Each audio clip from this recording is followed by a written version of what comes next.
This is going to be through Anthropic and Harvard. It was released in late 2022, and the core research contributors are going to be Nelson Elhaj, Tristan Hume, Catherine Olson, and Nicholas Schleifer. So this is going to be an interpretability paper.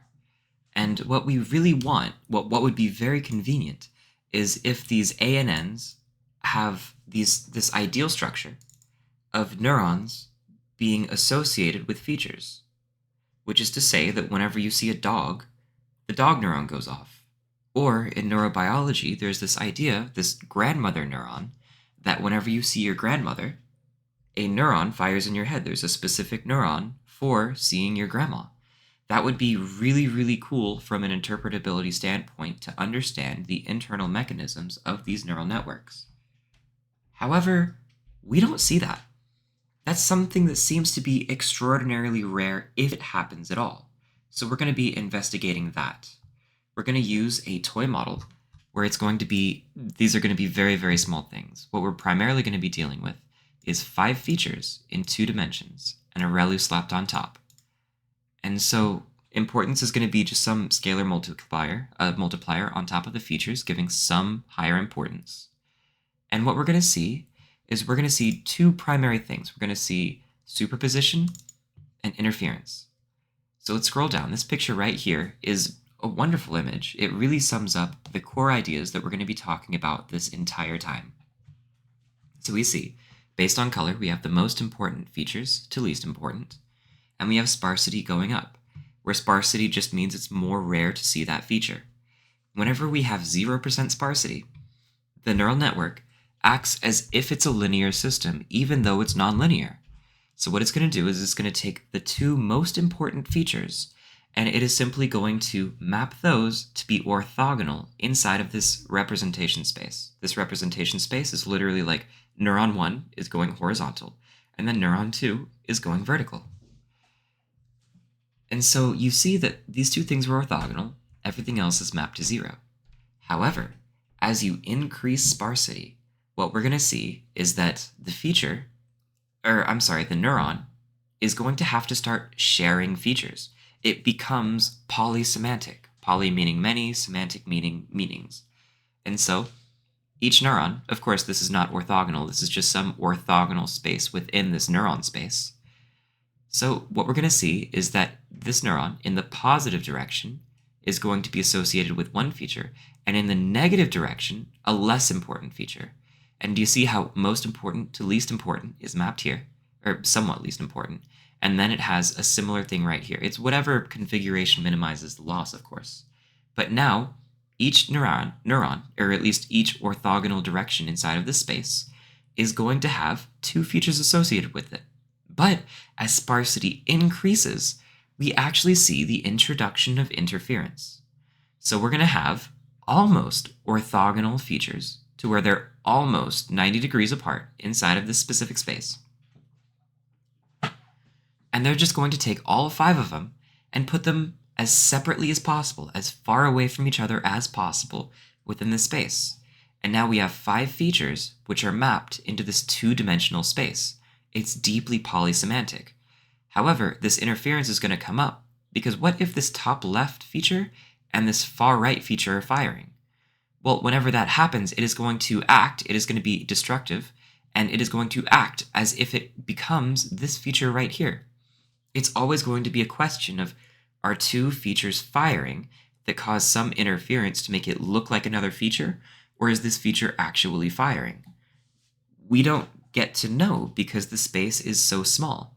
So this interference is introduced. However, the interference and the polysemanticity are the 2 methods to minimize the loss in a highly sparse structure, or a highly sparse network, or whatever you would call it.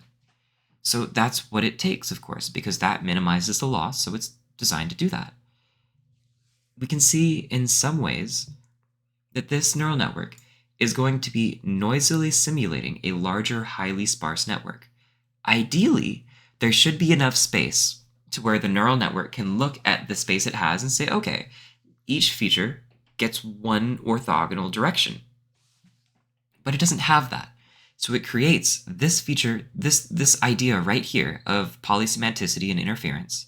in order to simulate what it would be like to have a 5-dimensional space. The interference is what makes it noisy, but that's what it's pretending to do, and that's what we're going to see going forward into the paper. We think that this is going to be a thing that just occurs in practice. This is something that more or less just falls out of it, so it's assumed that this is just something that happens everywhere because of how naturally it comes out of these toy models. Although it is still an open question of whether or not we're actually going to see these things in the wild. We just think it's something that we're going to see in the wild. So the key results from this paper are something that is going to take a little while to explain, but the things that we want to demonstrate are that superposition is a real observed phenomenon. Both monosemantic and polysemantic neurons can form.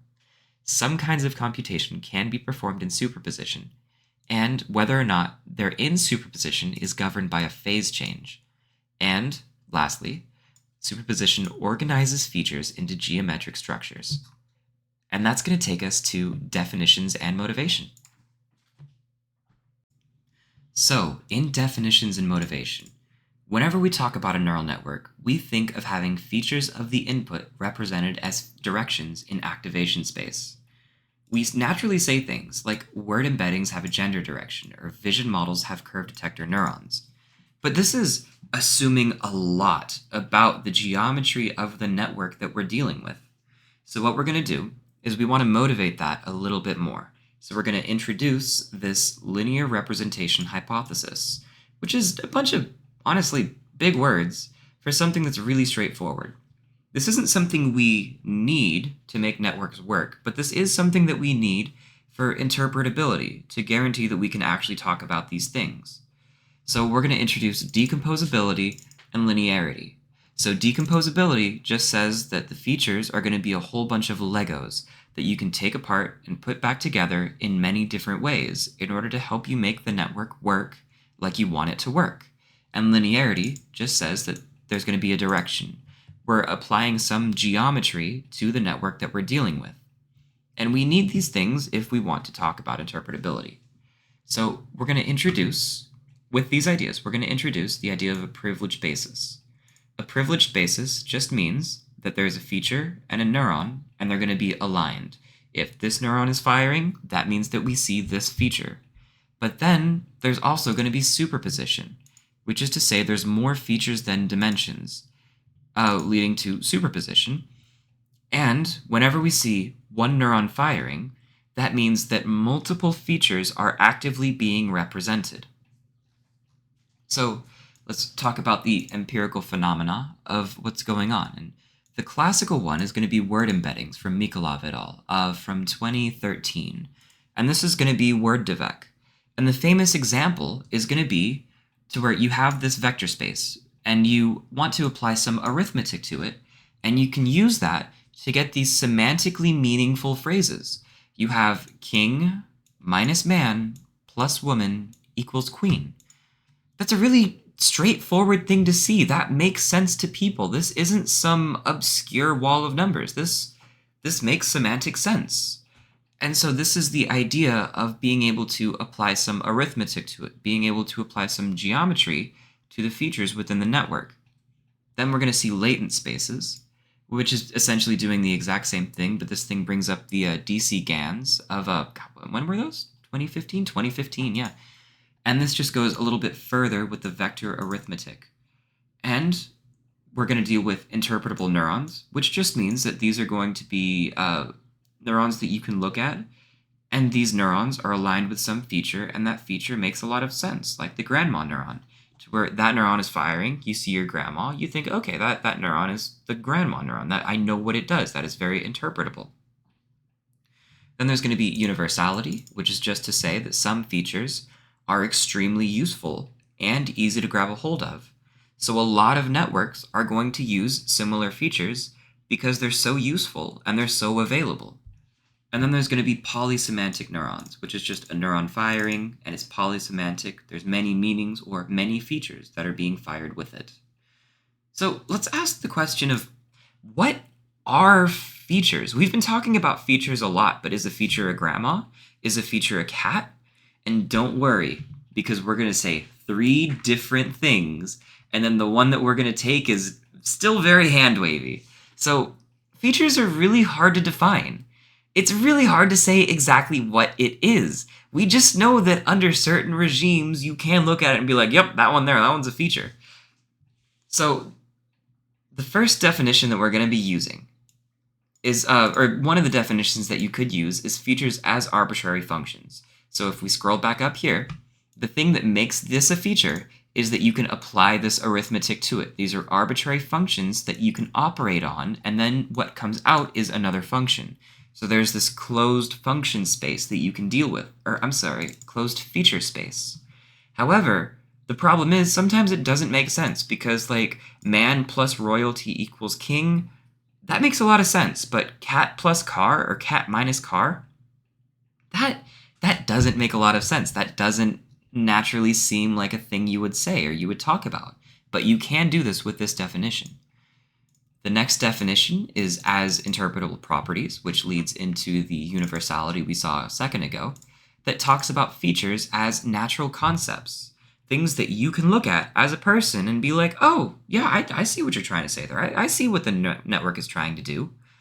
However, this makes a lot of assumptions about the things that are human understandable. AlphaFold, for example, is dealing in protein space, but it's very unnatural for humans to work in protein space. We just generally don't think in proteins.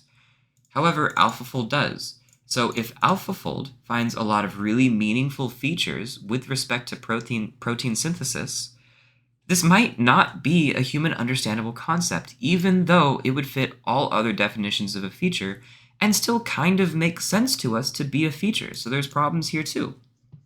And lastly, we're going to talk about neurons in sufficiently large models. We have these polysemantic neurons, and this this network that has a high level of superposition with neuron firings.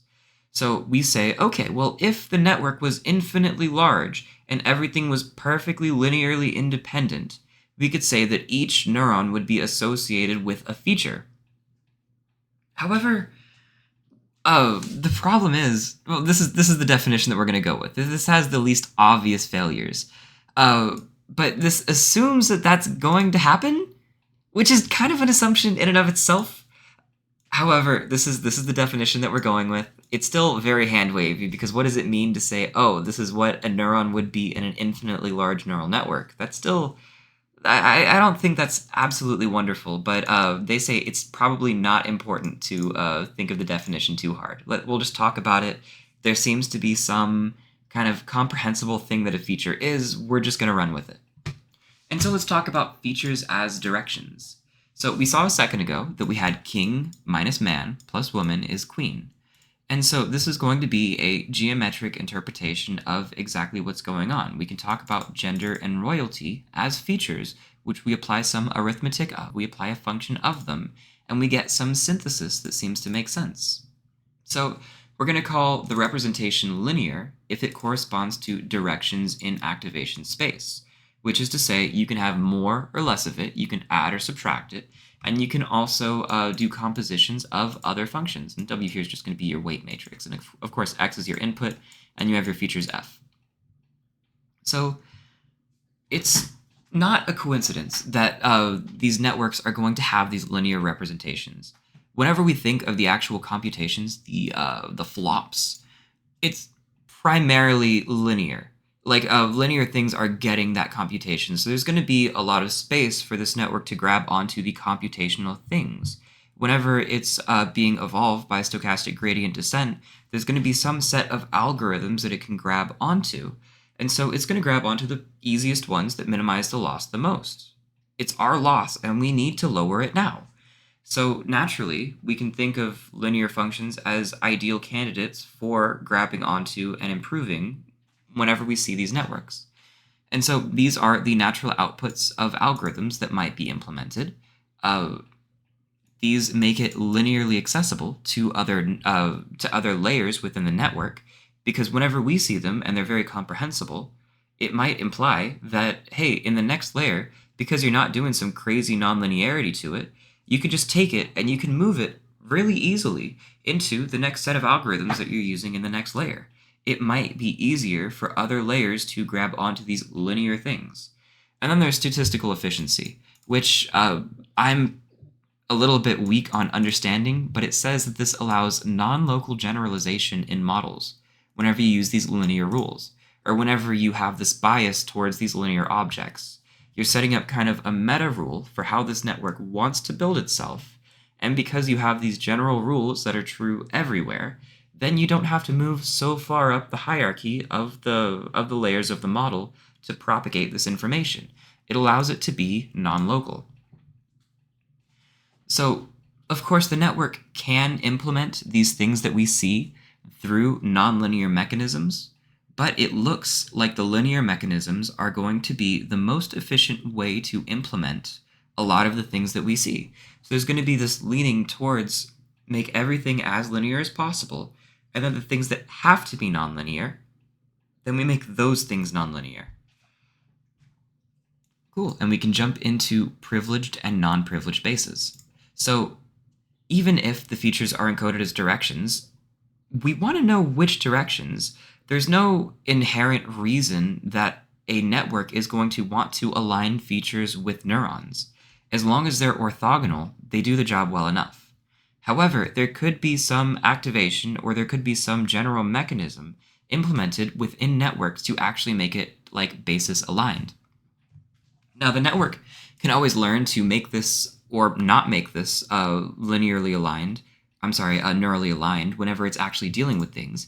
It could have this rotation matrix M that it applies, and then it just takes the inverse to put it back to the way that it was. So each layer can rotate things as much as you want. It makes sense to me that networks would have some inherent like rotational invariance as well as translational invariance. These two things seem to naturally come out of the structures that we build, of the geometries that we assume. However, with this, we can decide to make the actual neurons aligned with the features. We do this in convolutional neural networks as well as the MLPs and the transformer layers. And so that's a thing that we can do. However, there's going to be a problem that arises within this. And this is going to be this polysemanticity. So whenever we have this desire, this image on the left here, it kind of wants to rotate. We could implement something that makes it want to rotate to be aligned with the neurons. And that way you have it just perfectly interpretable. However, under the superposition hypothesis, you want to slam as many features into there as possible, as many features as you can, many more than you have dimensions, and you're going to want to make these almost orthogonal vectors. Whenever you have almost orthogonal vectors, you can't just fit n features into n-dimensional space. You can fit e to the n features in this n-dimensional space, and that is a little bit more. However, whenever you have this almost orthogonal vectors, you're going to have a lot of features that are not quite orthogonal. So necessarily, whenever you have this superposition, this heavy polysemanticity, then by wanting to stuff all the features in, you're going to want to use this almost orthogonal vector idea, which makes it to where you cannot be neuron aligned. You can't just put the next one in at 45 degrees. You want to put them in all as close to 90 degrees apart as possible. Then there's going to be compressed sensing. Compressed sensing is the idea that you can take a vector and project it onto a lower dimensional space, and then normally you can't reproduce the original vector. But if you make assumptions about the structure of the original vector, you might be able to go back. You might be able to rebuild the thing. One assumption that you could make, one bias that you could have, is assuming that the original vector is sparse. In that case, it might be possible to actually bring back the original vector. So we're going to see interference right here. And so this superposition, this polysemanticity is going to introduce a lot of interference. However, whenever we're in a heavily sparse regime, that shouldn't be too much of an issue. So if we have one feature firing, if we look at this image on the left side, we have one feature firing, which is the top right one. There's going to be a little bit of interference. It says maybe we see a little bit of this vertical feature, and maybe we see a little bit of this to the right and down feature down here, but mostly we're seeing this feature. But if we're not in a sparse environment and we're seeing this vertical feature firing and this to the right and down, this down right feature firing, then it looks like this to the right and up feature is firing too. Now we see that this interference is causing a lot of problems because we're no longer in a highly sparse regime. This is going to cause a lot of issues. So we're making assumptions, we're making trade-offs that the interference isn't going to be too high because we've seen a whole lot of sparseness before. Then we're going to scroll down. We're going to see this. This is the very large network. This is the actual network that we have. This is pretending to be this really big network. And that's what we're seeing. And then we get to a summary. So we have the things that we introduced, the decomposability and the linearity, which we're just going to assume to be true, because if they're not, oh God, how are we going to do any interpretability? And decomposability is just saying we have a whole bunch of Legos. The features can be taken apart and put back together in meaningful ways. And so we have linearity, which is just to say that you can have this sum of other things. You have some geometry, you have some sense of directions with respect to the weight matrices that you're dealing with. You have superposition and non-superposition, and this is going to be in the sense that if WTW, where T of course is the transpose, if it's invertible, then you're going to have a lot of superposition. Or if it's not invertible, it's a negative. Let's start right here. So you have WTW. If it is invertible, then you do not have superposition. But if we think back a long time ago, just after we came out of the womb, we were learning about this linear algebra. If we look at WTW, if it is invertible, that implies linear independence. If you have linear independence, you do not have superposition. If you have linear dependence, you do have this superposition. And then we're going to go to basis aligned. And basis aligned is a step further. It's a specific alignment of the bases that help us with respect to interpretability. And this takes it a step further. Not only are we going to be dealing with linear independence, we're also going to make these one-hot vectors. All the weight matrices are going to be in one-hot form. And that's what we're going to be looking at. And cool. Then we get on to demonstrating superposition. So, demonstrating superposition. What we're going to do for this one is we are going to read the goal. I absolutely love this. They just put the goal at the very top so you can read it and you know what's going on. So here's a beautiful diagram. And what we're going to do is we are going to take these features. Here is a hypothetical disentangled model. And what we have is this is going to be x right here. X is a member of R to the n. And what we're going to want to do is compress it down into our toy model. And then we want to recover it in some way. We want to take these 6 features in 6 idealized dimensions and compress it down into this 3-dimensional space with 6 features.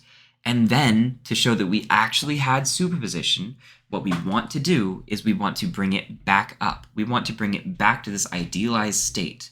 And we want to go from this dimensionality n, 6, to this lower dimensionality, 3, and back to 6. Kind of like an autoencoder.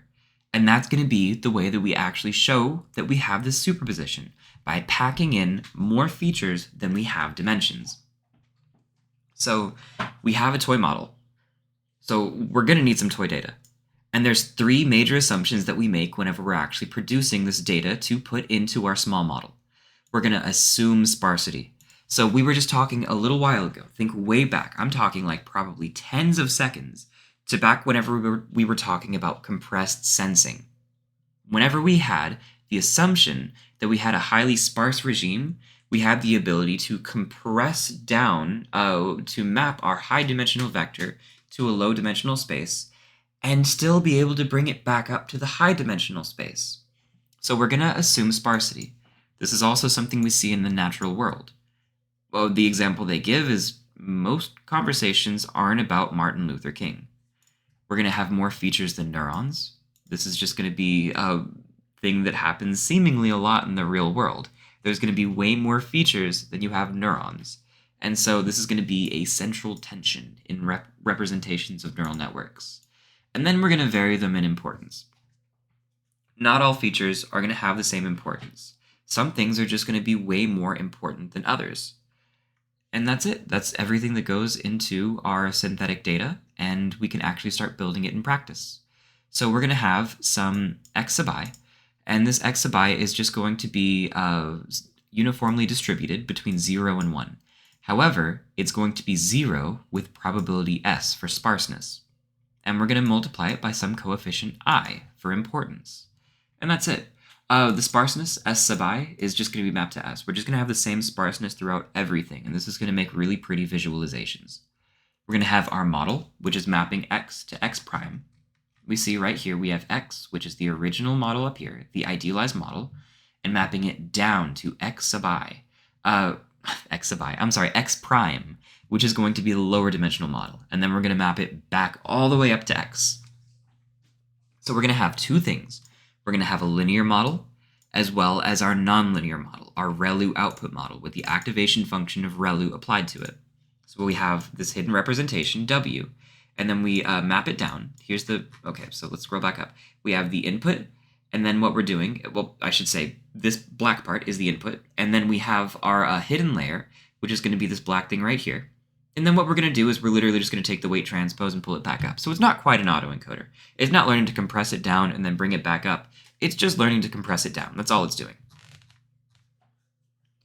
And of course, the difference between the linear model and the ReLU model is ReLU. I know, mind-blowing. But it's really good. This linear model is going to ideally, like in a perfect circumstance, it's just going to be able to replicate PCA. So the ReLU model is going to be really used as a baseline, or the linear model is going to be a really good baseline to compare the ReLU output model to. So we're going to have loss, which is just going to be mean squared error. Always use mean squared error. Never don't use mean squared error. Under any circumstance, use mean squared error every single time. So let's talk about our basic results. So we're going to show kind of this image right here, which I can't make any bigger. Like this is me zooming in right now. It just breaks it. Zooming out, it makes it a little bit smaller. This is about as good as it gets. I wish it could be bigger. But here we're going to see under the linear case, we're going to have W transpose W, and we're going to be going from 20 features in the idealized sense down to 5 neurons. So the original model is going to be 20 neurons big, and then the smaller toy model is going to be 5 neurons big, and that's going to be the dimensionality for both. We map it down, use the transpose, bring it back, and we take W transpose W in order to kind of map out what's going on. If we have any superposition, what we should see is near orthonormality. What we should see is not this right here. This is the linear model.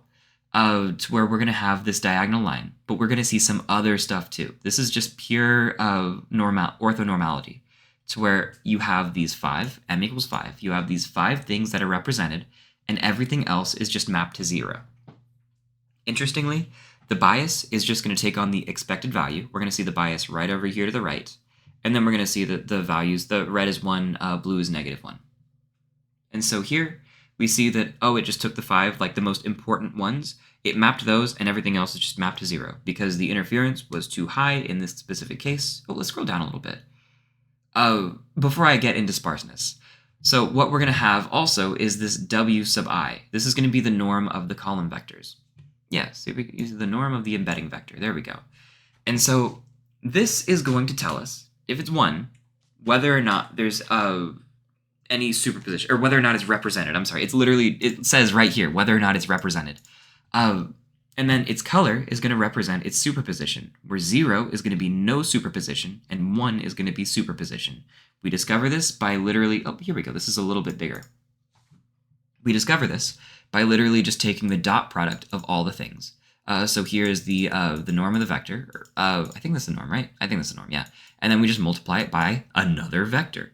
And we take the square of that, and then we sum them all together. So the higher this is, the more it means that, like, oh, these things are collinear. There is linear dependence between these two things. Linear dependence means superposition. That's what we're looking for. And so we scroll down, and we see this, honestly, beautiful image. This is like one of my favorites in the entire paper. Like, look at it. Just take a second to look at it. It's so pretty. So on the left, we're going to see the linear model. The best linear model can do is, of course, PCA, and it's going to have, it's only going to be able to represent its own dimensionality. It's only going to be able to represent 5 dimensions. And we can see down here, we have 20 features, 5 dimensions, and we have an importance which kind of scales downwards. As we look at the ReLU model, Actually, no, let's look at these features real quick. So these features, those are going to be completely linearly independent. You can tell because they're black and not yellow. They're going to be completely linearly independent, and the norm is going to be exactly 1 pretty much. As we look at the ReLU output model, what we're going to see is that as you go to the right, all this blue stuff starts showing up, these weight bias values. As we go outside of the diagonal, we're going to take on these highly negative values. Do you remember at the very beginning, whenever we had the picture to where it's like a feature, like the positive direction was one feature and the negative dimension or the negative direction was another feature entirely?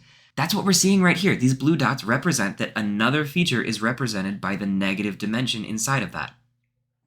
What we're seeing is that as S goes up, you see up here, S is like 1 minus S. S is tending towards 1 as we go to the right.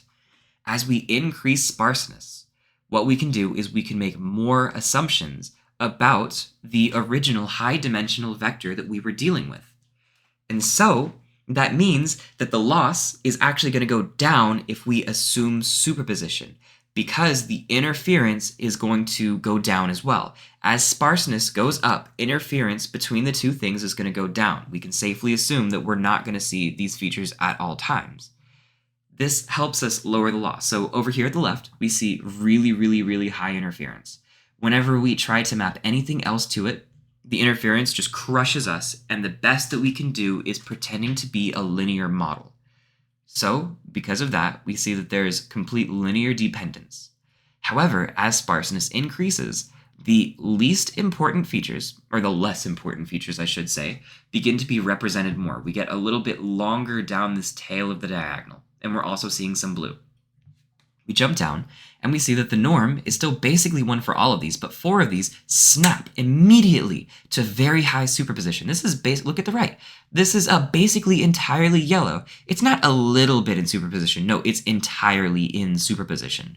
And then as the sparseness increases, now there's less and less interference. So there's more and more likelihood of linear dependence between the two things. You can safely assume sparseness, so it minimizes the loss to actually go back and assume, okay, yeah, we assume sparseness, so we assume the interference is going to be low, so we can map these things almost orthogonally. This is representing near orthonormality inside of the feature vector, or the weight space. Yeah, this is weight space. That's what we're looking at. We're looking at weight space.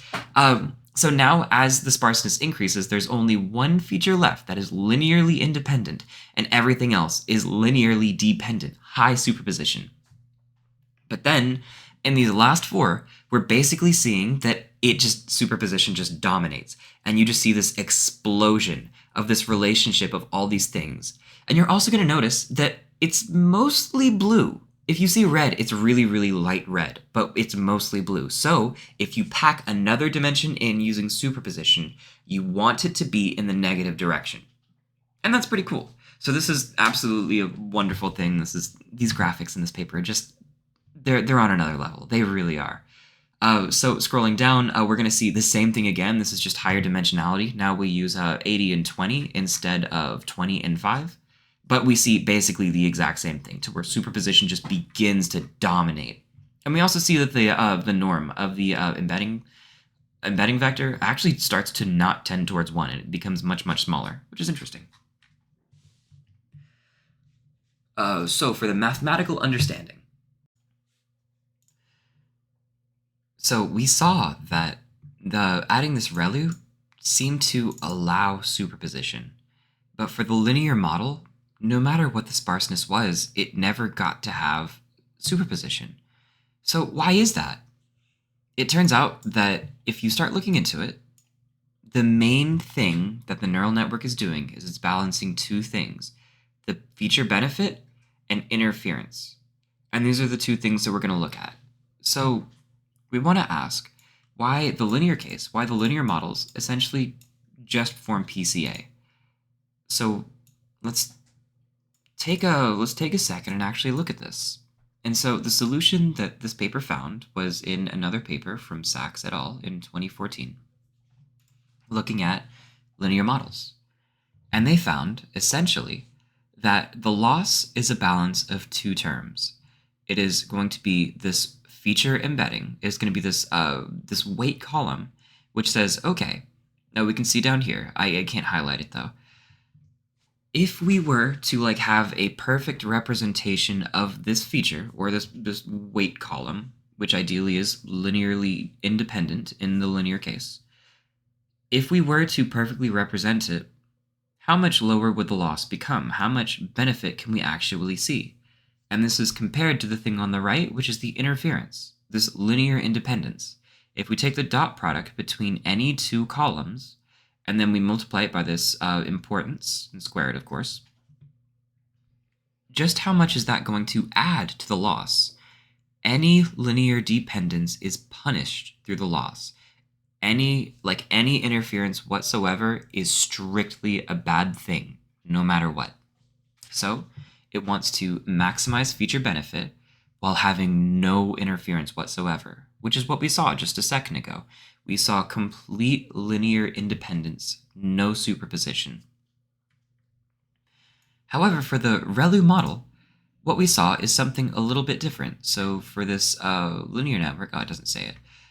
So for the nonlinear network, we have this, which is basically just this autoencoder-esque thing that we were dealing with, WTW multiplied by x plus some bias, and then just x minus this x prime right here, and then we just take the square, and then we integrate this over x.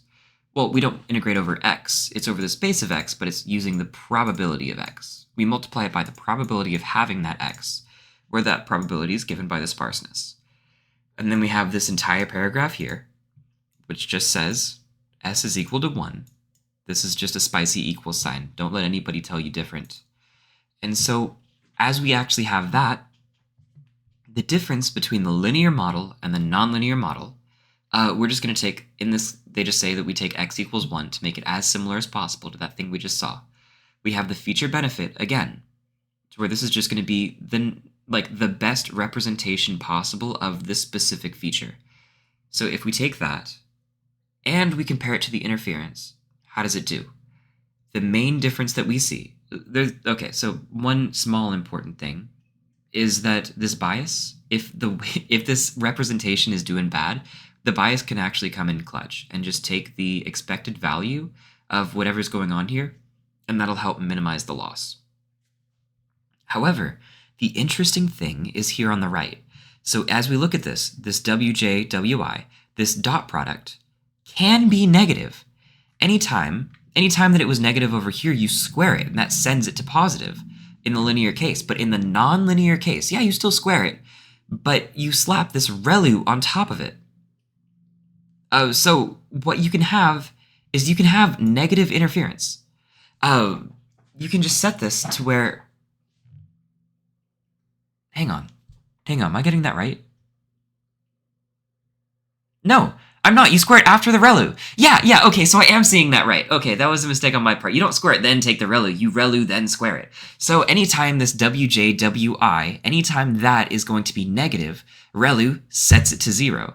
And 0 squared is still 0. So you get the negative direction for free. If these two are going to be linearly dependent, showing superposition, as long as one of them is represented in the negative direction, which is why we saw so much blue on that image before, all the way up, this is good, all this blue, all of this, you essentially get that for free inside of the loss. So it just means that if you can take that, you should, because in the linear case, if you take the linear regime, you're always being hurt for linear dependence, and you are not allowed to represent these rich features.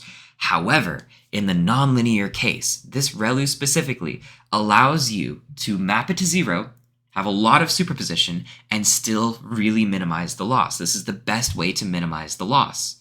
This is going to be similar to the Thomson problem in chemistry, because if we take this to just be the energy function, what we're doing is we are just mapping out points on a sphere, or on the surface of a sphere. It's just a weird energy function.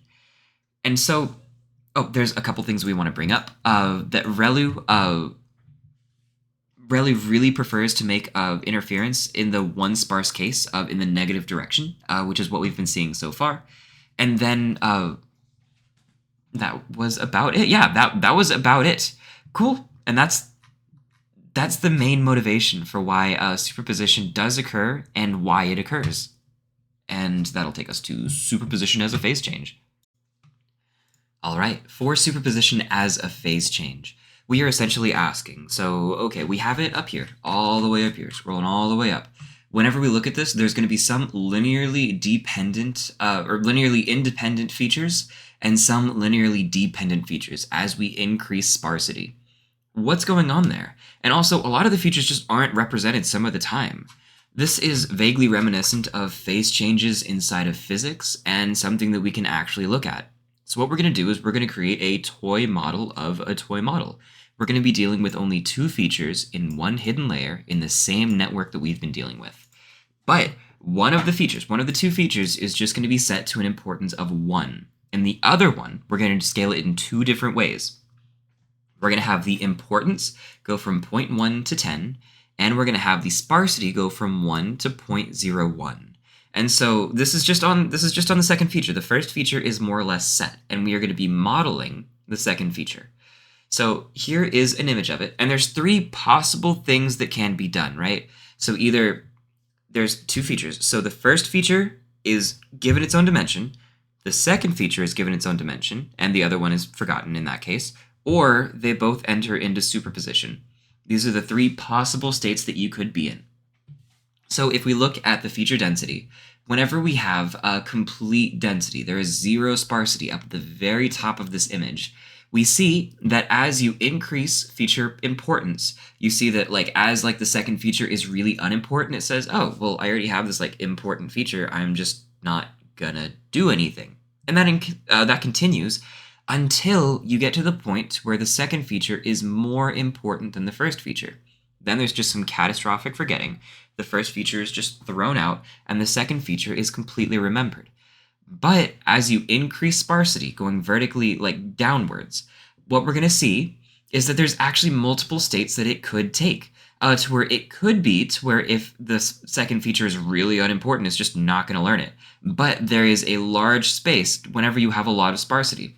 There is a large space to where you're going to enter superposition, and then you're going to get to the point to where yeah, it's really, really sparse, but this other feature that I'm learning is just so, so important. I'm going to forget the first feature. And that's what we're looking at. And we also have this theoretical prediction down here. Because this is such a simple model, we can literally just analytically just crank out, brute force the loss for this. And this is what the idealized loss would be under this phase change regime. And this is just showing hey, not only does it appear that phase change is a semi-predictable thing, you can't really get much simpler than this in terms of a model, but it is a thing that you can model, and this theoretical prediction can actually pump out the exact same thing. Now, they introduce a second thing as well. This is the exact same thing, except instead of n equals 2, m equals 1, we go to n equals 3 and m equals 2. This, I think, is literally just because they're saying, yeah, this is such a simple model. We kind of want 2 things to show that, hey, this is something that we're actually seeing. This is actually an important phenomena that we are observing, but it doesn't show anything fundamentally different than this. And I think this is the key thing to take away.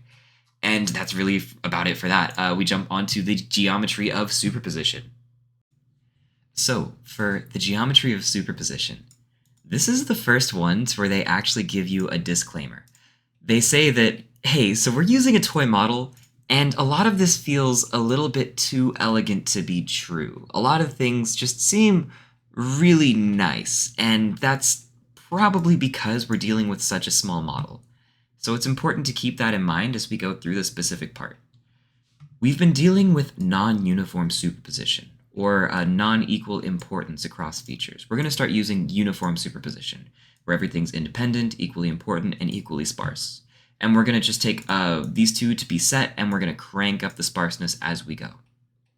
So we're going to deal with a slightly larger model. We're going to deal with m equals 30 hidden dimensions and 400 features, with an importance just set to 1 and the sparsity that increases as time goes on. We're going to want to do this just as long as we satisfy that the features are much, much greater than the dimensionality of the model. And we're going to introduce this thing called the Frobenius norm. They don't actually define the Frobenius norm. It's essentially an L2 norm, but for matrices. So because they don't even define it, it's really not that important. It's essentially just to build this graph right here. That's the main reason it's used, and we're not going to see it again. So because the norm squared of a feature is going to be 1, no, I'm sorry, the norm squared is going to be 1 if a feature is represented, and it's going to be 0 if it's not. This essentially means, like, is this feature present in the model? And this Frobenius norm is essentially a sum across all of these column vectors. So we're going to see that the Frobenius norm is essentially the dimensionality of the superposition of the model, and then we have M, which is the actual dimensionality of the model. And we're going to create this D star, which is going to be this dimensions per feature. So this is going to be kind of like the number of features that are represented in the model. M is the dimensionality. And we're going to plot this on a log scale, a 1 over 1 minus s log scale. And we're going to have a whole bunch of different runs. As we go to the right, these are going to be different runs. This is going to be the effective dimensions per feature of the trained model with varying sparseness as we go to the right. And we see that there's this stickiness. The graph is sticky at 1 and 1/2. And so why is that? What we think is that this is going to be associated with the antipodal pairs that we've been dealing with this entire time. So let's take this a step further, because this is just the tip of the iceberg. Let's talk a little bit more about feature dimensionality. Instead of using something smooth, like an action, well, this isn't actually smooth. This is going to be discrete because of this. But let's start using a slightly different thing, which is going to be the feature. This is going to be the dimensionality per feature, not of the entire model, just of the feature. And it's going to be how well it's represented on top, which is going to go from 0 to 1. And on the bottom, we're going to sum up its linear dependence. However, if we look, j is going to be allowed to be equal to I. So the denominator is going to be minimum 1. And it's going to go to the maximum of the dimensionality of the model if it's entirely linear dependent, if it's maximally linear dependent. And so what we're going to see is this is going to, assuming the top is 1, the bottom is going to go from 1 to, I think it was 30 here, or was it 20? It was 30. And the denominator is going to go from 1 to 20. So we're going to have something that goes, this can be minimum 0, so it's going to go from about 0 to 1. And we're going to see that this is going to show the effective dimensionality of the features that we're looking at. So as we scroll down, we get to this really amazing image. This is the best in the entire paper. This is absolutely crazy. This is great. But what are we looking at? Again, here in gray is going to be the dimensionality that we just mapped out, the effective dimensionality of the set of runs that we were doing as we increase sparseness. And we're going to take the dimensionality of the features that we just introduced right here. And those are going to be the dots. You're going to see this very, very small. This is actually like 4 pixels on my monitor. So each dot, or semblance of a dot, is going to represent each feature across the run. The run is going to be a vertical stripe as we increase sparsity going to the right. And what we're going to see is it's going to essentially not be able to contain anything. Most things are thrown out as we have 0 sparseness. And it's essentially acting like a linear model. As we increase, we're actually going to start introducing superposition, but we don't introduce it the same way. There's these kind of crystalline structures that we're seeing. It's where we're going to have the dimensions that are used on all the way to the right over here. The numerator is going to be the dimensions associated, and then the denominator is going to be the features used. And so as we go to the right, it snaps to this essentially discrete geometry of stabbing or wanting to put 4 features in 3 dimensions, and it does that. This is going to be a structure that, of course, it minimizes the loss because it minimizes the interference.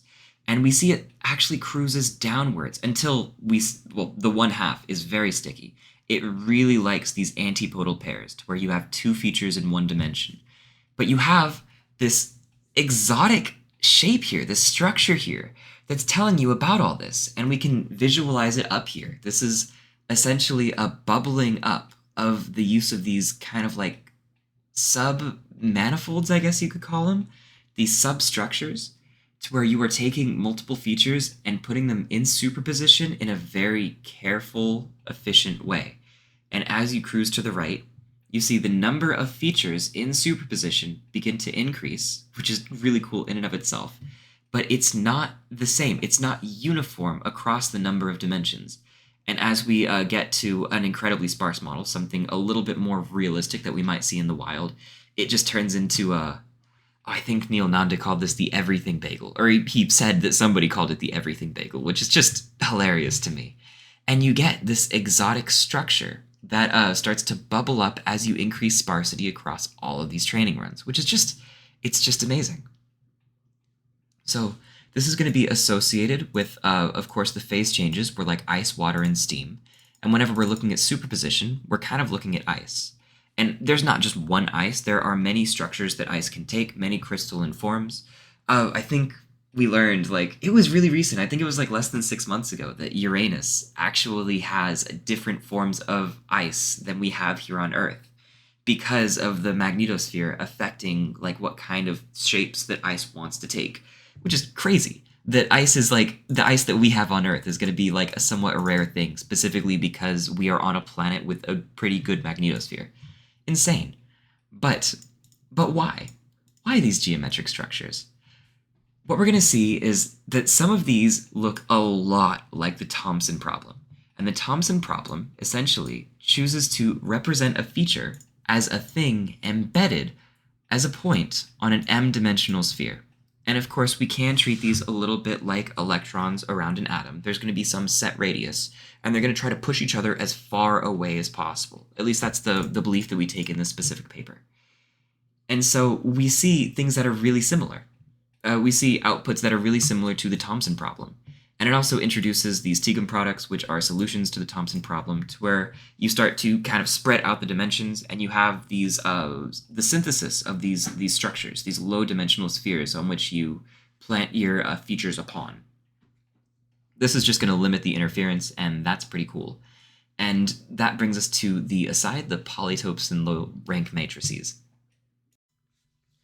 There is going to be an exact correspondence between polytopes and symmetric, positive, definite, low-rank matrices of the form W transpose W, exactly like we've dealt with this entire time. In a lot of ways, this is going to be completely trivial. If you have a rank M n by n matrix of the form WTW, then by definition, W is going to be an n by m matrix. So we're going to apply a geometry to this. We're going to interpret the columns of W as n points in an m-dimensional space. And we're going to show that there is an exact correspondence between polytopes and strategies for superposition. Just like whenever we were talking about the triangle, we were talking about building points. Now we're talking about a shape with sides.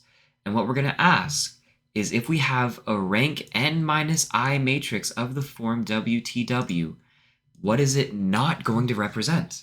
What is going to be dropped? If we have n minus 1, what is going to be released? And the answer is the densest thing possible. We are going to avoid using this diagonal right here. Whenever we see this image right here, we are ignoring this diagonal. And we're going to see that this dense vector is what the blue points are going to be orthogonal to. That's the direct connection, orthogonality, and what kind of superposition the network wants to give. It makes a lot of sense if you think about it in terms of interference. Like, if you have something that's across all dimensions, no matter what's firing, you're gonna get some kind of interference. So naturally, you want to minimize the amount of interference because that minimizes the loss. And the thing that would give you the most interference is not good. So that's the thing that we're going to avoid. We're going to also see down here that you can split this fully dense vector into 2 different vectors. And that's where we're going to get these digons from, this 1, 0, 1, 0. Whenever you put these together, you get all your ones. You see it. So for non-uniform superposition, this is going to blow your mind. Whenever we have non-uniformities that we introduce, this is going to make non-uniform geometry. Crazy. But so the way that we've been achieving this uniformity is by maintaining importance and sparsity. But there's 2 other ways that you can do it. You don't just have to change these things up. There can also be correlated features, which are features that are, if you see one, it's likely you're going to see the other. And so, in that case, the network is going to want to spread these out across as many dimensions as possible, because that's going to minimize the interference. There's also going to be anti-correlated features. This is going to be the opposite. You're unlikely to see these together, so it's okay if you get a lot of interference whenever you see both of them, because that's probably not going to happen. That interference is probably not going to be present, and this is a really good place to put all of your superposition. We're going to make sure that we show this as well as possible by perturbing a single feature. And so what we're going to do is we are going to take one feature and we're going to change its sparsity compared to the others. We're going to make it, they're going to talk about it in density with 1 minus s. This is just going to be n5, m2, and importance set to 1. And the baseline sparsity is going to be 0.05. So at the left here is whenever it is extraordinarily sparse. And the network says, hey, it's really not worth it to represent this whatsoever. We're just going to drop it to 0. We're not going to represent this feature. And it's going to take the other things, and it's going to have a smaller degree of superposition. It's going to have this digon solution as opposed to this pentagon solution. But right around 2.5 times as sparse, I think so, yeah, becoming sparser. About 2.5 times as sparse. After you become more sparse than that, there's going to be a pop. There's going to be a phase change in the superposition, and you are going to change your kind of crystalline structure, the geometric structure of the superposition. You are going to jump between this digon solution to this pentagon solution. And then as you increase feature density, you're going to see that there's going to be this snap, and then there's going to be some movement back and forth with each feature as it tries to figure out how almost orthogonal does each feature want to be with respect to the others. Scrolling down, this is going to show us the exact same thing. So over here at the left is whenever that single feature is incredibly sparse. And because it's incredibly sparse, you have a lower loss with this digon solution. The thing that never shows up isn't going to help you.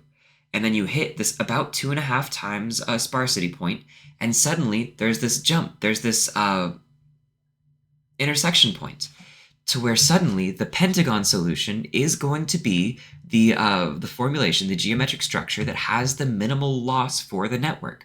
This is the best kind of superposition for minimizing the loss. And you can see that if you were to stick with this, now these are all, you can see like little tiny dots. These are all different training runs. But if you were to stick with this, you can see that the loss would rise. If this were to change as you were training, stochastic gradient descent would have a really hard time with this. Stochastic gradient descent really wants to find its local minima and stay there. It doesn't want to go out and raise the loss in order to find a potential lower loss in some other place in the loss landscape. So generally speaking, whenever you get your solution, you kind of stick with it because we optimize gradient descent to have little changes as opposed to big changes that might be risky. And you also see triangles kind of popping off over here. That's pretty cool. As you become more and more dense, it comes to the point where it's like, yeah, the feature that's always there, let's prioritize that. And you're going to have something that we're going to see in a minute. It's the collapse. And then we have correlated and anti-correlated features. And so for this, what we're going to see is that there is an order of preferences for how you correlate features into superposition, how you actually order these things. Ideally, if you have correlated features, you're very likely to see them together. So we want to make them as orthogonal as possible. You want these to be as linear as possible with these Tegum factors, or Tegum. This is the first time I've ever seen this word. I don't know how to pronounce it. But whenever you run out of space for this orthogonality, you want positive interference, which means that if you see one and you see the other, the interference makes it look like one of them is firing. The interference is positive. It adds to the feature. However, for the anti-correlated features, it wants negative interference, which we're going to see in just a second whenever we scroll down. Actually, we may as well scroll down right now. What I'm saying is essentially what's right here. So we have this, where on the first image, the same color is going to be correlated. Then the second, scroll down that's fine. The second, they're going to be anti-correlated, and the third is whenever you have many things. So, whenever you have the correlated features, it tries to spread them out across dimensions.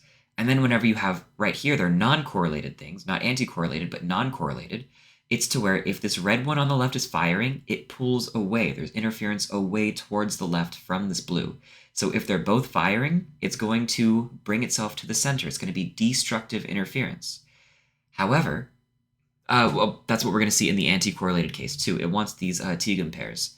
And for the correlated pairs, there's no interference. They're going to be orthogonal. However, for these, if you have this green one on the left firing, we're going to ignore this red because this is just how it's forced to be put there. It's going to make it to where this green fires, it appears through positive interference because this is less than 90 degrees right here. This is almost orthogonal in positive interference.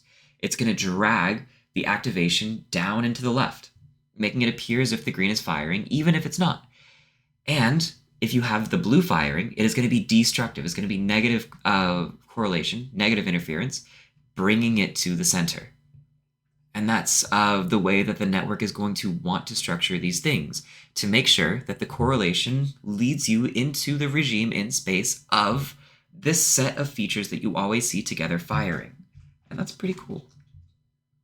What we're going to see is whenever you have these correlated feature sets, so there's going to be two sets of correlated features.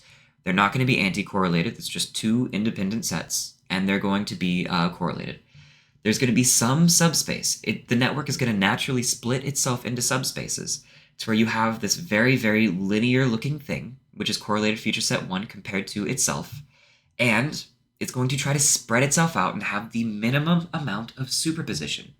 We're going to see the same thing in the correlated feature set 2 on itself. So correlated feature set 2, correlated feature set 2. That's this space right here. However, whenever you have these two things that are not correlated, then you're less likely to see each other than you are with the correlated things. So that's where you put all of your superposition. There's going to be subspaces in the network which are going to maximize the amount of superposition because you're unlikely to see that interference. If you're not seeing the interference, then you may as well keep adding to what potentially would be interference if you were to see them together. As long as you're minimizing that loss and pushing everything into the network as possible to have maximum representative power, then you're good to go. Then you're going to have more representative power. And it just says down here in the correlated set, it's going to act as PCA-like as possible.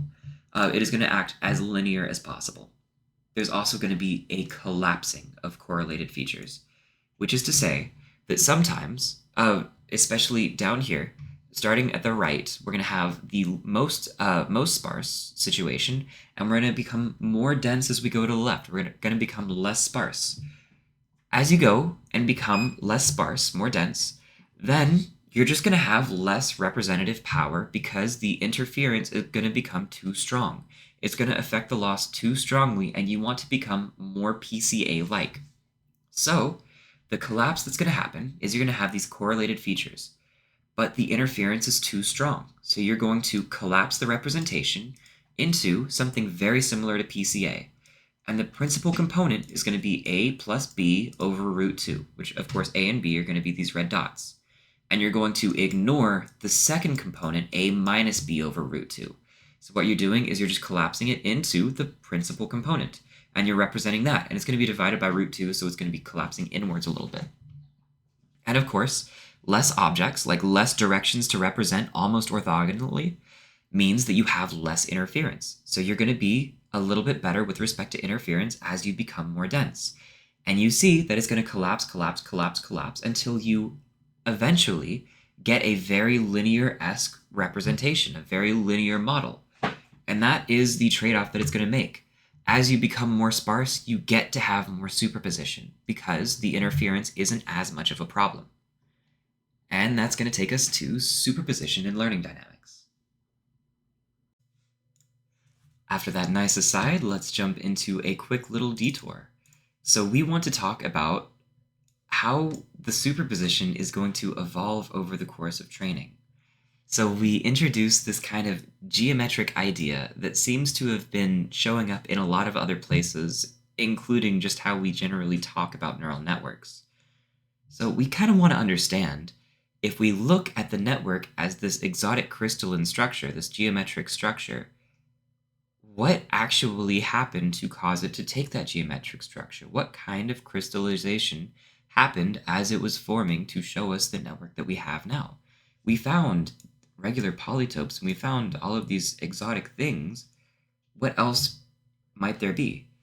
Unfortunately, talking about like a detailed investigation is going to be far beyond the scope of this paper. Let's see if we have anything that we can meaningfully say this decade, because that seems learning dynamics over the course of training seems like a really, really, really big topic. But we are going to talk about two phenomena that they noticed. The first is going to be discrete energy level jumps, and that's going to be whenever we look at the feature dimensionality, which we defined earlier as the fraction of a dimension dedicated to representing a feature. It's kind of the geometric structure that it takes on. If we look at each feature over the course of training, this is going to be over the epochs, or epochs, I don't know how you personally pronounce it. It's going to start as kind of a random mess, but it's going to snap into a specific form of superposition.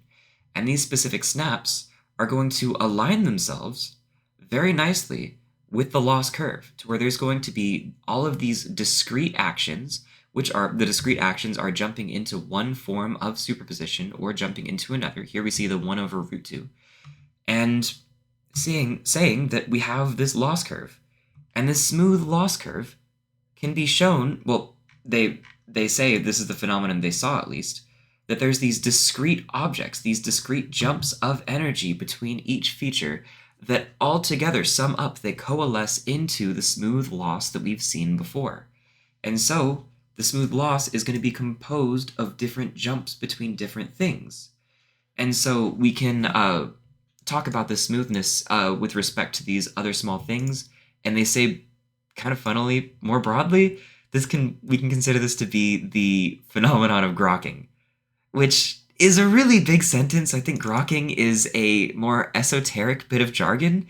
I think that there is a lot that we don't know about grokking in general. I think we still have a lot to learn, so I think this is just kind of a funny sentence.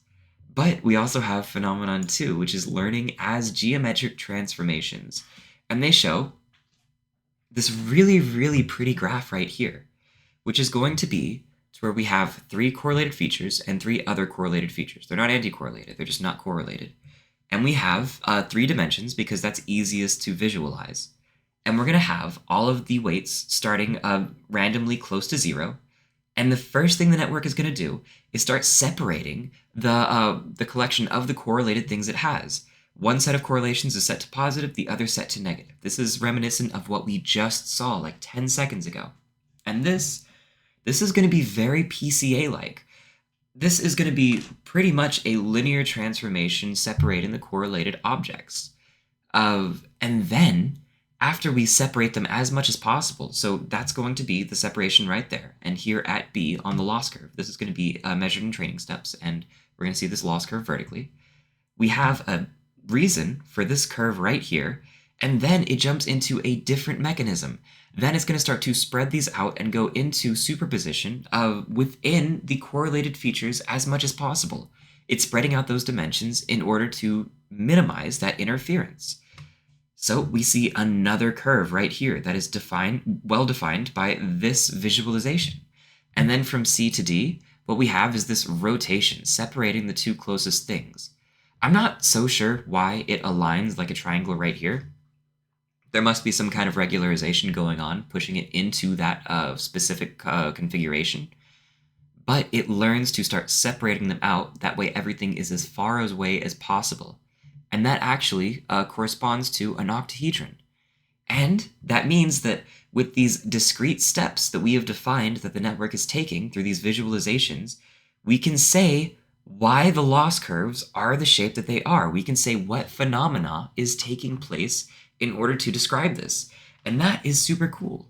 And down here is where it says that the toy network learns the PCA solution before moving to the better solutions, which are going to be C and D, just things that minimize loss a little bit better.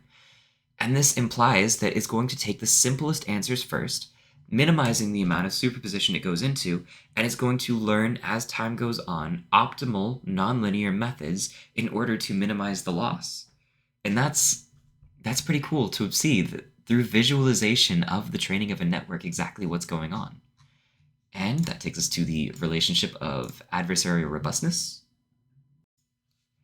So, even though this is primarily going to be an interpretability paper, we're going to take a second to talk about adversarial examples. So, in our model without any superposition, the features are going to be on the diagonal, the features on W transpose W, the column vectors. However, whenever we introduce superposition, we're not only going to have that. The superposition is going to be manifested through all of these epsilons. And this is going to be the vector for attack. What we're going to do is we're going to have a max L2 attack norm of 0.1. We are not going to use gradient descent because gradient masking has done its job. Instead, they decide to analytically derive the adversarial attacks per feature, and then taking the one that is the strongest. And what they found was that the features per dimension, which we talked about earlier, which is strongly associated with superposition. No, it is superposition. It is a representation of superposition. That is strongly correlated to the vulnerability to adversarial examples. The adversarial examples, there's so many more. They said, yeah, more than 3 times the amount that you can use as superposition forms in the network through training, which is incredible. Now, they want to be a little bit hesitant about this because correlation and causation, they are not the same thing. It could be something that's introduced outside of this that affects them both. But if we pause that idea for a second, if we pretend that correlation is causation and we pretend that all of these ideas are correct and superposition leads to vulnerability to these adversarial examples, then we can say a little bit about it. And they call this the superposition maximalist stance. So the adversarial robust, the adversarially robust models should have worse performance because they simply would have less superposition, meaning they represent less features. However, it should be more interpretable because there's less superposition. There's a lot less work that you need to do to unravel the Gordian knot that is superposition. And that would mean that you would have a lot easier time. However, they said that if you try this in reverse, if you try to train with these adversarial examples to avoid them, that does seem to reduce superposition. However, they had to make the attacks unreasonably large, which was 80% of the L2 norm. And that didn't seem satisfying. And they said perhaps there are other avenues which are going to be more important as we move on. Speaking of moving on, here is superposition in a privileged basis.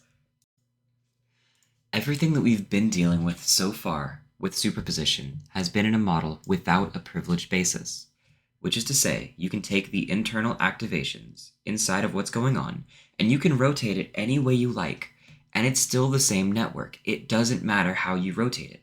You can take any arbitrary orthogonal matrix O and you can apply that to the weights, giving us W prime.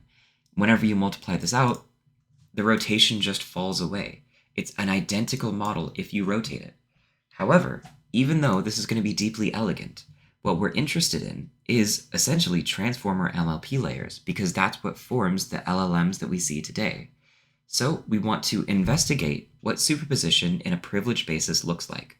And of course, the way that you apply this is going to be adding an activation function or an L1 regularization to the hidden layer, where of course we're going to choose ReLU inside of the hidden layer. So this is going to give us ReLU hidden. One really cool thing about the privileged basis is that we no longer need to deal with W transpose W.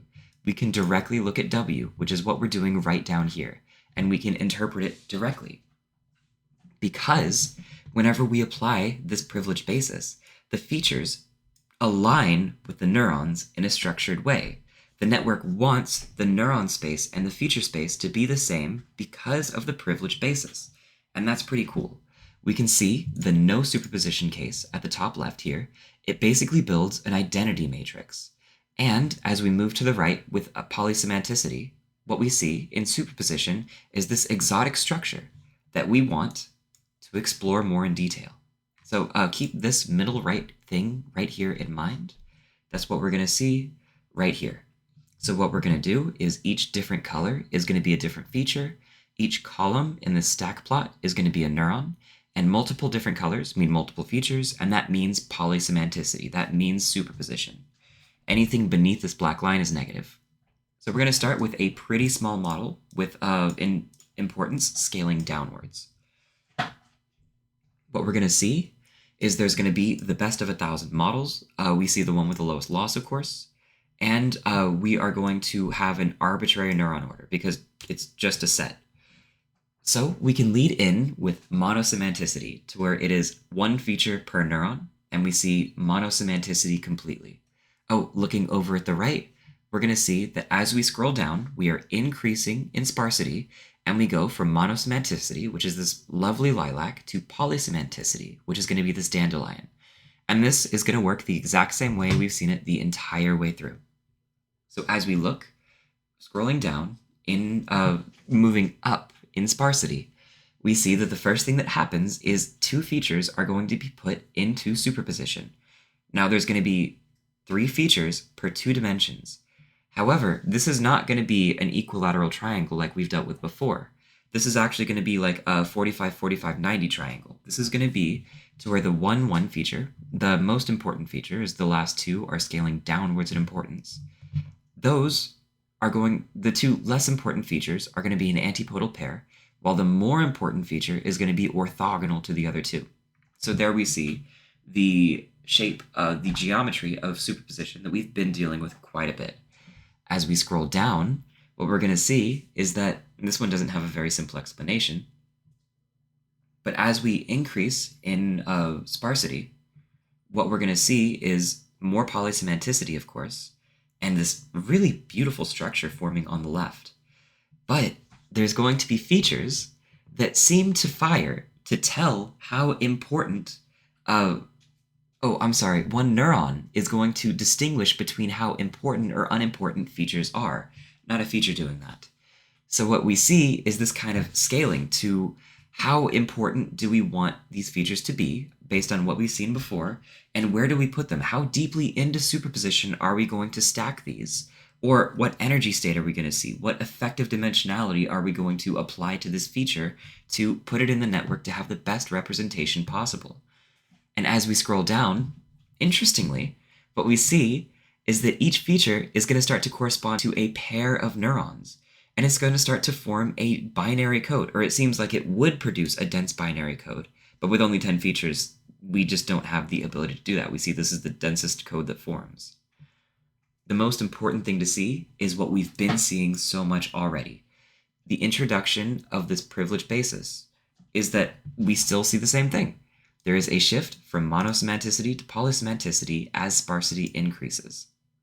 Now, it's really cool to look at the structure of this, and this could, especially with how features are going to correspond to sets of neurons, meaning that monosemanticity may just be an exotic form of a singleton set. It may be one part of a bigger piece of the puzzle. However, even though this is what we're going to see in the transformer MLP layers, we're not sure how much this is going to generalize to real-world models. And so in the limitations, what we talk about is that adding the ReLU to this hidden layer, it's not going to do anything except limit how the model can actually encode information. The model wants the highest amount of representation possible. The better it is at representing an arbitrary set of functions, the better it is at lowering loss, and we always want to lower loss. Therefore, the network is going to try to get around this ReLU, and it can do this in a few ways. If you shift the bias to be positive, you can get around the ReLU, and there's going to be many other things. These networks that we deal with, these LLMs, they're very large. So generally speaking, if the network is absolutely forced to use the ReLU activation in the middle and have this privileged basis, then we will have this alignment with the neuron space, with features in neurons. However, that just doesn't seem very realistic.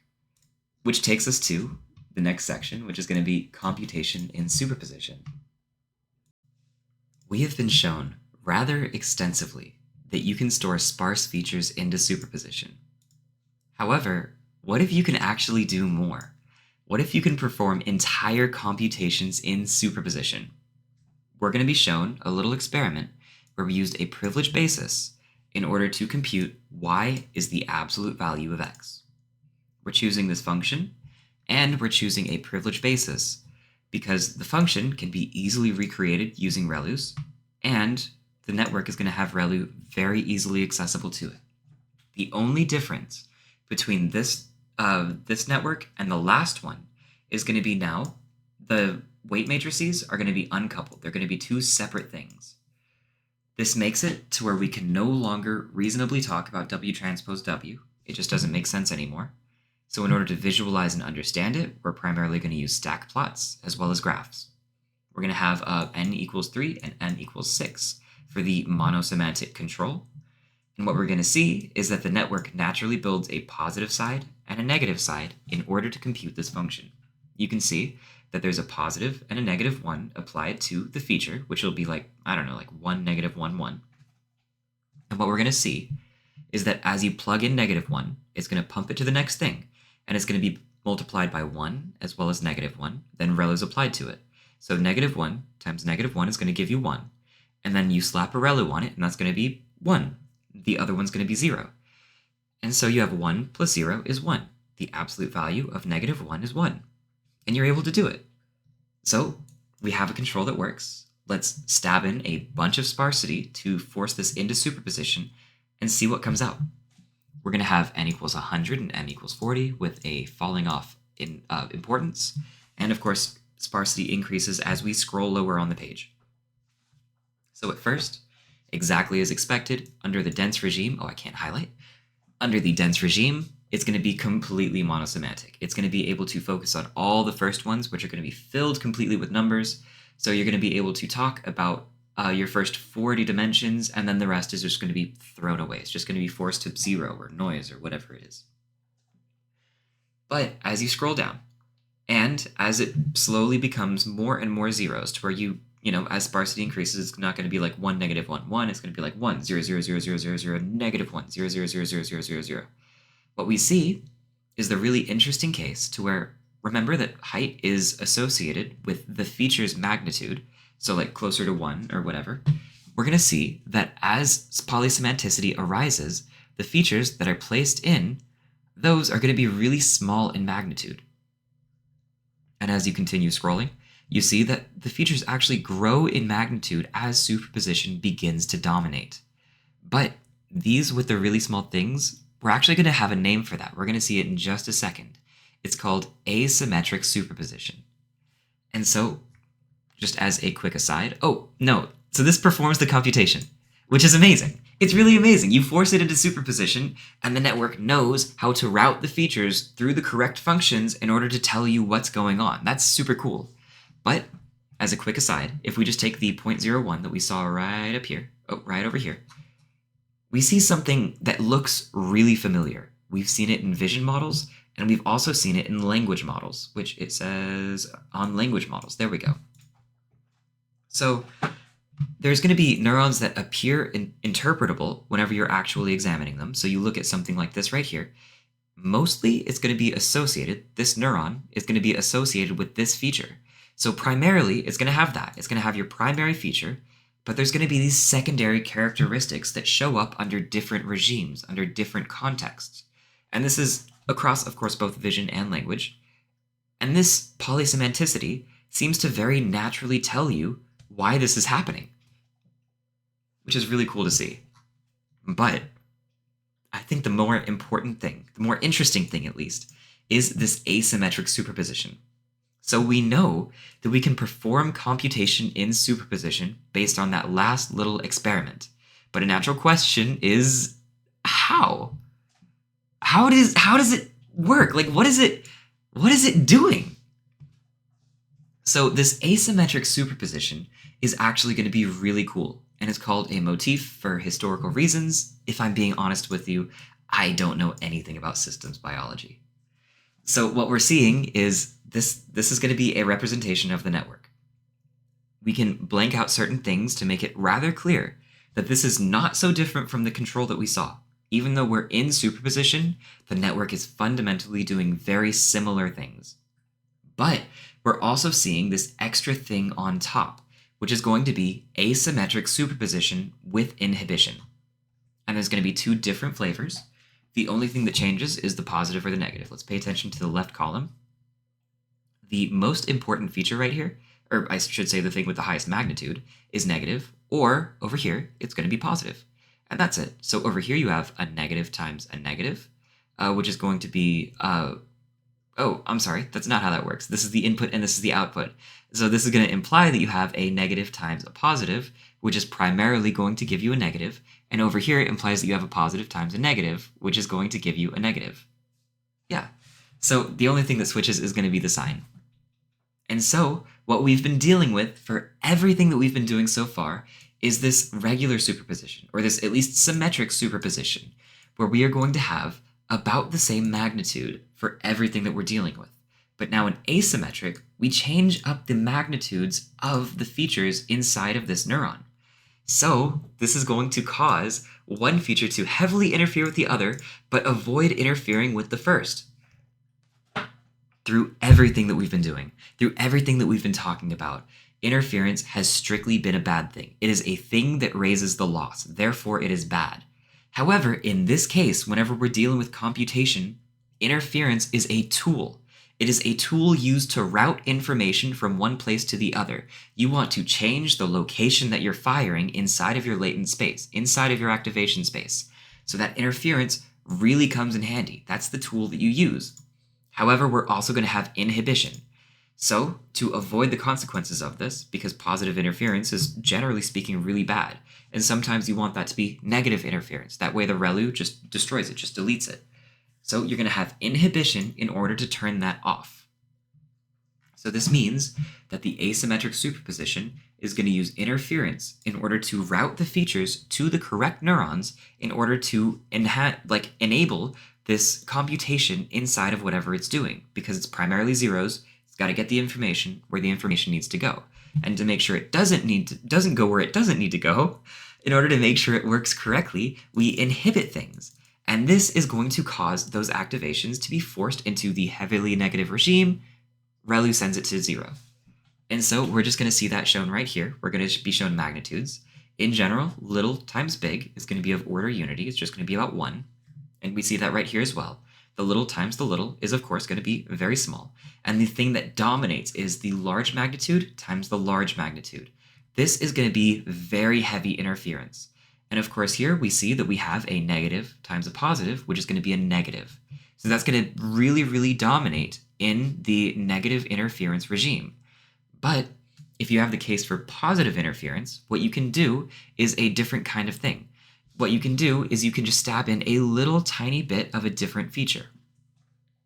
So of course we see again, small times small, about order unity, smaller times small, that's about 0. And then you have this really, really big thing, which is a negative times a negative, making it a positive. You don't want that.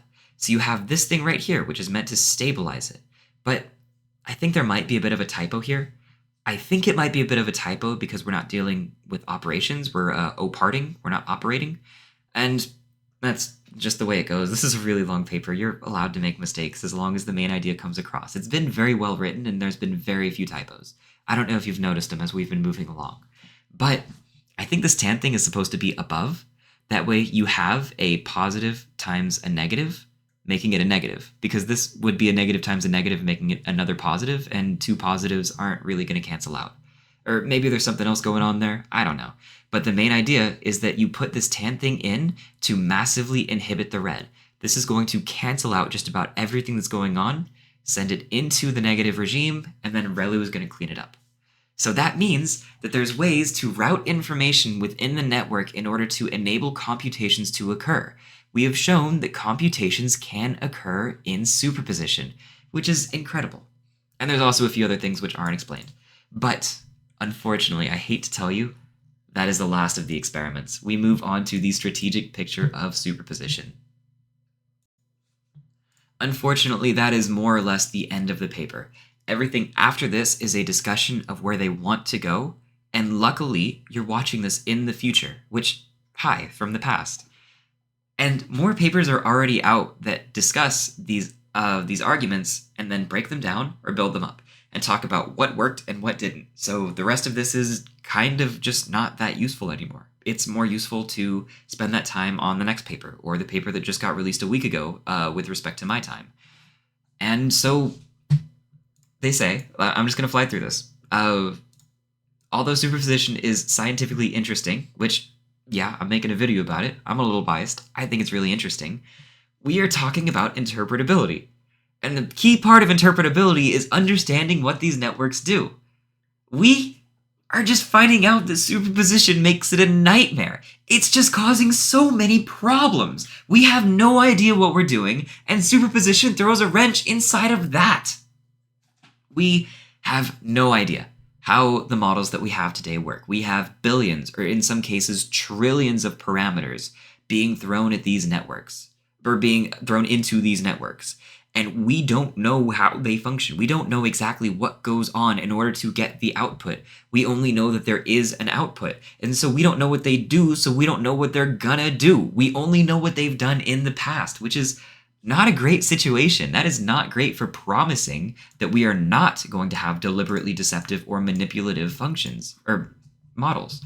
Like, we don't want it to say, hey, I have vision issues. Please help me solve this CAPTCHA. We don't want networks to falsely assume that there are any other entities in the universe other than Claude that are conscious. We never want something to say that. So what they say is it'd be really nice for interpretability if we could identify and enumerate all features.